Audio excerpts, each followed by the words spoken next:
We're in an interesting spot with our LG G6 coverage right now. Our review unit is still on pre-release software, but we're getting a pretty good idea of what this camera hardware can do.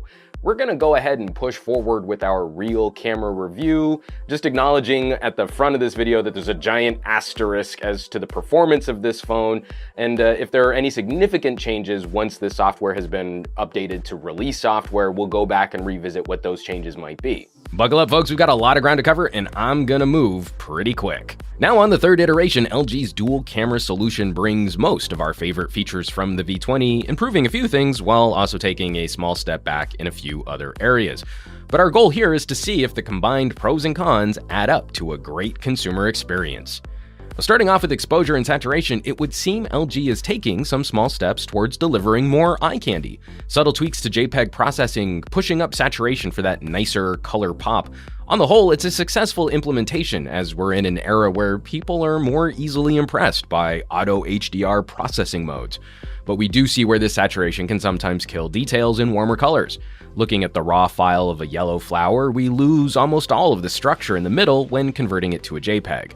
This goes double for exposure. Most phones tend to meter brighter than they need to. Again, people more impressed by bright, colorful images, but this combo of slight overexposure and juicy saturation can cause reds to sizzle and clip details and highlights. A half-stop reduction brings back petal detail and reins in that magenta crispiness. The wide camera is now more competitive, a better sensor than what we find on the V20. Images are well exposed and we don't suffer the same graininess as we did on the V20, though in metering for a much wider image, we generally see slightly warmer images from the standard camera than from the wide, which brings us to white balance. In keeping with the eye-pleasing approach, LG leans slightly warmer for that white balance. Most of our shots were captured in really warm California afternoon light, and the G6 plays with this deliciously. Happily in an overcast shot, the phone avoids pushing too blue, appropriately playing with pink petals, though the clouds are pushing a cooler tone overall. And taking a quick look at the raw file, these aren't retaining as much info as previous phones we've reviewed. Purposely overexposing two stops, clipped highlights can't be brought back down in editing. Your metering on this phone is very important as your range of editing is a bit more limited. Happily, the wide sensor is improved over the V20, and these files will deliver nicer results than LG's workhorse phone. Now, we won't spend a lot of time on the app layout. It's nearly identical to the V20, and this is one of the best photography apps available on any phone today. You can make the app as simple as possible or as feature complete as needed, even down to video controls, which were completely absent on other premium phones. There are still a number of fun features like the pop-out mode. We can't use these cameras to attain a Huawei-like wide aperture, but we can produce a collage of sorts. Also, the tall G6 display gives us some fun composition tools where you can easily line up shots based on previous photos, and square shots can be playfully displayed side by side your composition window. Now, LG Zoom is well improved. The action is a lot smoother for the image preview and while shooting video. Sliding from the wide camera to the standard, there is still a bit of a pop, unavoidable as the camera sensors are far enough apart for subtle changes in the angle of view, but it's an almost seamless action in use. This is a great range for a phone camera, from the wide sensor to full software crop zoom on the main sensor. UHD video is grainy at full zoom, but it's not completely degraded, and the whole zoom range is far more useful than phones that only focus on zooming in. One area where we see a small step back with the G6, the smaller sensor in this phone produces a slightly edgier or busier bokeh than the V20, a byproduct of a sensor with a smaller surface area. It's more than competitive against an iPhone with a similar sensor size falling just behind Huawei's shooter, but larger sensor phones will produce prettier bokeh. We were a little concerned that LG dropped the laser module for the focusing system, but it really hasn't affected our day-to-day shooting. We see nearly the same focus acquisition. Sometimes it's actually faster than what the V20 could achieve, and accuracy hasn't been affected from what we can find.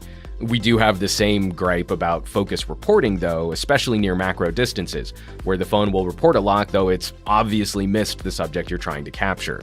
In making standard photos juicier, LG is also pushing brightness in HDR mode.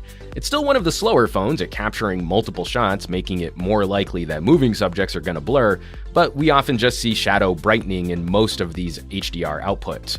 Happily, we don't see highlights pushed as hard, a little more clipping over normal shots, but the main focus really is on boosting shadow detail. It would be nice if we could rein in highlights just a bit more. A quick look at panorama, and LG continues to offer fantastic image stitching with an easy process of panning across a scene. Again, very flexible from standard view to wide to panning across a bold image. Moving to a smaller sensor, though, puts a crimp on low-light performance. In almost all of our indoor and night shots, we see an unpleasant combo of noise reduction and sharpening. Viewing photos as their total, they're well exposed in lively night shots, but there's very little room to crop.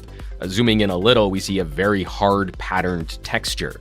If there's any area where software improvements might benefit the G6, it's on adjusting this algorithm, and I suspect that when this phone is updated for consumer release, we'll likely have to take a second look at these kinds of samples. And I hate taking selfies, but the G6 maintains a solid front camera with normal and wide options. It'll get the job done for a group shot, has the requisite auto modes to blur your skin, and the 1080p video captured is reasonable enough for a little light vlogging. And looking at video from the rear camera, the important stuff, we see similar color processing and exposure to still photos, but LG tends to produce a slightly flatter video than competitors, especially when shooting in manual mode. The idea that if you want to edit these, you can apply additional contrast and saturation, though the files out of the phone are pleasant enough. 1080p video files suffer from a little additional sharpening, just reinforcing that we're at that point to transition over to UHD for any video you might actually care about. The G6 delivers a very high bitrate, ultra high def, hovering around 400 megabytes per minute of video. The only complaint we might illustrate is again tied with sensor size, where indoors, even with our studio light setup, we see a bit more grain in the sample than we'd prefer.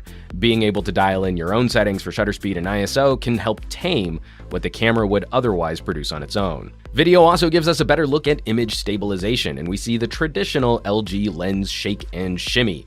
While walking, the phone does a better job of smoothing the scene out than previous LGs, maybe due to that smaller sensor, but there's a busyness to nearly all of our handheld shots. Shooting 1080p, we can use software stabilization in conjunction with the hardware, and LG has improved on the jittery look from the V20, but we're stuck with dull detail from cropped-in 1080p video. The exception, of course, is shooting from the wide sensor, which has no hardware stabilization.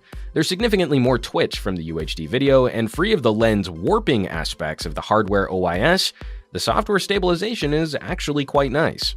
Now, talking audio, LG maintains some of the best audio capture available, and while we lose the ability to change the direction of the mics, we still have controls for volume, limiting, and a low-cut filter.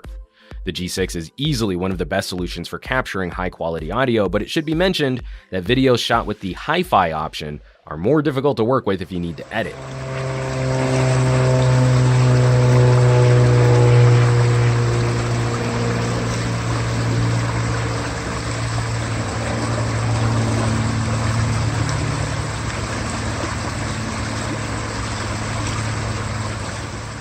We won't spend a lot of time on this, but slow-mo isn't much improved. Processing from the phone, shooting 120 frames per second, 1/4 speed looks okay, but it won't unseat any of the leaders in this arena like the Pixel or the iPhone. And I wouldn't much bother slowing down beyond 4x, as the data just isn't there. The video just starts skipping when you try to stretch to 1/8. So let's wrap this up.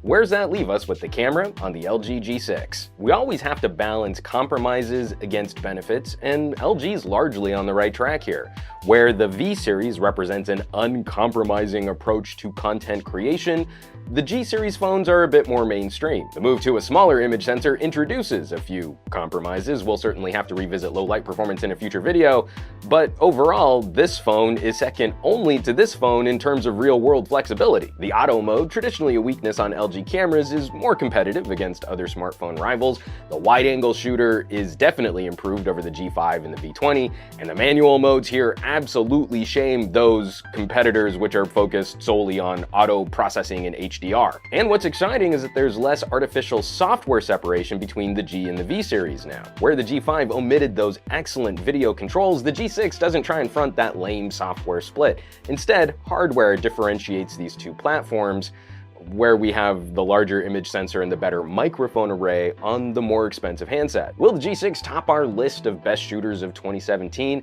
Well, it's tough to say. It's a little too early to tell, but these early results are definitely encouraging, and it's certainly whetting our appetite for what we might see in terms of evolution on a future V30 phone later in the year. And that's as good a place to end as any. As always, thanks so much for watching. Be sure to subscribe to this channel for our full coverage of the LG G6, including reviews and comparisons, and help us out with some sharing on your favorite social networks. For Pocket Now, I'm Juan Carlos Bagnell, author of Take Better Photos, Smartphone Photography for Noobs, aka Some Gadget Guy on Twitter and Instagram, and I will catch you all on the next review.